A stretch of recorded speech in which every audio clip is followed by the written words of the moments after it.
പിന്നിലെ പല്ലിൻ്റെ ഭാഗത്ത് വേദനയുണ്ടോ? വായ തുറക്കാൻ ബുദ്ധിമുട്ടുണ്ടോ? ഭക്ഷണം കഴിക്കുന്ന സമയത്ത് അസ്വസ്ഥതകൾ ഉണ്ടാകാറുണ്ടോ? ഇതിൻ്റെയൊക്കെ കാരണം വിസ്ഡം ടൂത്ത് ആകാം. അത് എപ്പോഴെടുക്കണം എന്നുള്ളത് നമുക്ക് നോക്കാം. ഹായ്, ഞാൻ ഡോക്ടർ ഫിദ.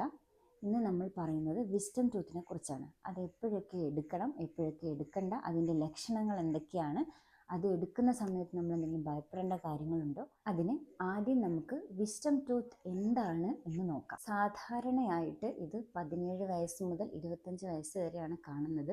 ഈ പല്ല് എടുത്തു കളഞ്ഞാലും നമ്മൾ അവിടെ റീപ്ലേസ് ചെയ്യണം എന്നില്ല. ഇത് നമ്മുടെ വായിലെ അവസാനത്തെ പല്ലാണ്. അതിനെ കാലത്ത് നമ്മുടെ താടിയിലെ വലുതായിരുന്നതിനാൽ ഇതിന് നല്ല സ്പേസ് ഉണ്ടായിരുന്നു. എന്നാൽ ഇന്ന് താടിയിൽ ചെറുതായതിനാൽ ഇതിനുള്ള സ്പേസ് ഇല്ല. അതുകൊണ്ടാണ് നമുക്കത് എടുക്കേണ്ടി വരും. ഇങ്ങനെ ചെരിഞ്ഞ് വരുന്നതിനോ ഇൻഫെക്ഷനായിട്ട് വരുന്നതിനോ അല്ലെങ്കിൽ പുറത്തേക്ക് ഒട്ടും വരാതിരിക്കുന്നതിനെല്ലാം നമ്മൾ പറയുന്ന പേരാണ് ഇംപാക്ഷൻ. ഇനി ഈ വിസ്ഡം ടൂത്ത് കാരണം ഉണ്ടാക്കുന്ന പ്രശ്നങ്ങളുടെ ലക്ഷണങ്ങൾ എന്തൊക്കെയാണെന്ന് നോക്കാം. ഒന്ന്, മോണയിൽ നല്ല വീക്കം വരും. പിന്നിലെ ഭാഗത്തുള്ള മോണയിൽ വേദന വരിക, വായ തുറക്കാൻ ബുദ്ധിമുട്ടുണ്ടാവുക, മോണയുടെ ഭാഗം വീർത്ത് വരുന്നത്, വീണ്ടും വീണ്ടും ഇൻഫെക്ഷൻസ് ആ ഭാഗത്ത് വരുന്നത്, ദുർഗന്ധം, തൊണ്ടയിലേക്കോ ചെവിയിലേക്കോ പടരുന്ന രീതിയിലുള്ള വേദന. ഇതൊക്കെയാണ് ഇതിൻ്റെ മെയിനായിട്ട് വരുന്ന ലക്ഷണം. ഇപ്പോഴൊക്കെ എടുക്കേണ്ടതില്ല.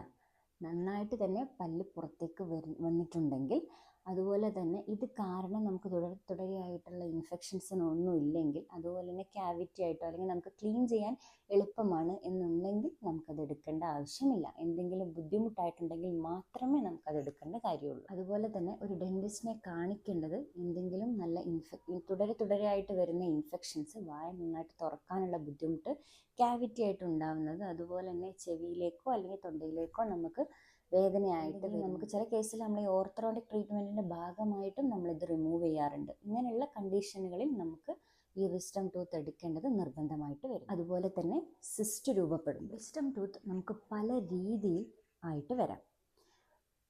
ഒന്ന്, സാധാരണ പോലെ പുറത്തേക്ക് വരാം. അല്ലെങ്കിൽ ഓപ്പോസിറ്റ് പല്ലിൻ്റെ ടീത്തിൽ പല്ലിന് മുകളിലുള്ള മോണയ്ക്ക് വീക്കവും ഇൻഫെക്ഷനൊക്കെ വരുന്ന രീതിയിലായിട്ട് വരാം. അതായത് പുറത്തേക്ക് വരാൻ കഴിയാത്തത് കൊണ്ട് ആ ഭാഗം നമ്മളെ മുകളിലെ പല്ല് വന്ന് താഴേക്ക് വന്ന് ഇരിക്കുമ്പോൾ ഉണ്ടാകുന്നതാണ് ഇത്. രണ്ടാമത്തേതെന്ന് പറഞ്ഞാൽ പകുതി മാത്രം പുറത്തേക്ക് വരാം. അതുപോലെ അതല്ല എന്നുണ്ടെങ്കിൽ മൂന്നാമതായിട്ട് ഒരു ഭാഗത്തേക്ക് ചെരിഞ്ഞോ അല്ലെങ്കിൽ അടുത്തുള്ള പല്ലിലേക്ക് സമ്മർദ്ദം ഉണ്ടാക്കിയോ വരാം. അതും അല്ലെങ്കിൽ മൊത്തമായിട്ടും മോണയ്ക്കുള്ളിലായിട്ട് എല്ലിനോട് ചേർന്ന് വരാം.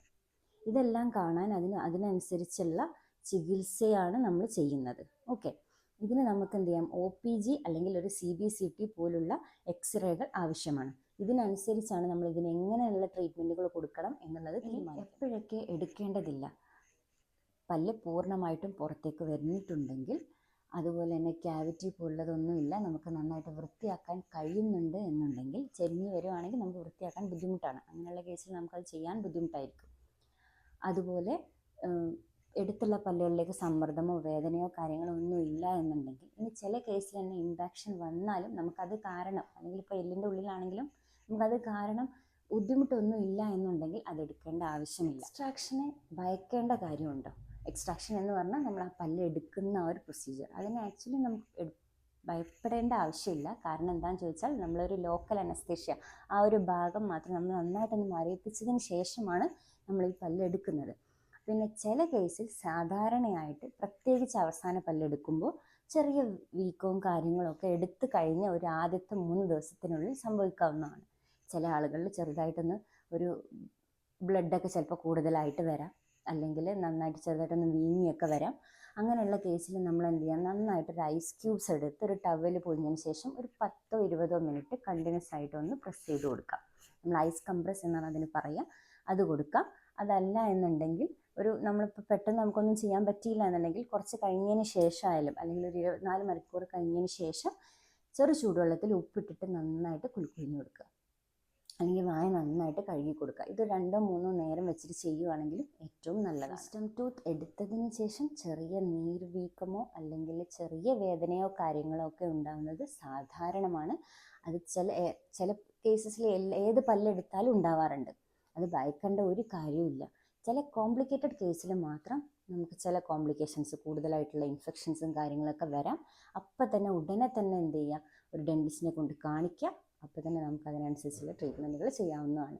ഇതിലൊക്കെ എന്ത് പ്രശ്നങ്ങൾ വന്നാലും അതിനുള്ള ട്രീറ്റ്മെൻറ്റ് നമ്മുടെ ഡെൻറ്റിസ്റ്റിൻ്റെ കയ്യിൽ. വിസ്ഡം ടൂത്ത് വന്നാൽ എല്ലാവരും എടുക്കണമെന്നില്ല. പ്രശ്നം ഉണ്ടോ ഇല്ലയോ എന്നതാണ് കാര്യം. പ്രശ്നമുണ്ടെങ്കിൽ എടുക്കേണ്ടതാണ്. എടുക്കുമ്പോൾ ഭയപ്പെടേണ്ട ഒരു കാര്യവുമില്ല. ചെറിയ വേദനയോ കാര്യങ്ങളോ സാധാരണമാണ്. അതുകൊണ്ട് തന്നെ വേദനയുണ്ടെങ്കിൽ അത് വെച്ചുകൊണ്ടിരിക്കരുത്, അത് അപ്പം തന്നെ കൊണ്ടുപോയി. ഈ വീഡിയോ ഉപകാരപ്പെട്ടെങ്കിൽ ലൈക്ക് ചെയ്യുക, ഷെയർ ചെയ്യുക. അതുപോലെ തന്നെ ഇതുപോലെയുള്ള നല്ല ഡെൻ്റൽ കണ്ടൻസിന് വേണ്ടിയിട്ട് ഈ ചാനൽ ഒന്ന് സബ്സ്ക്രൈബ് ചെയ്യുക. Thank you.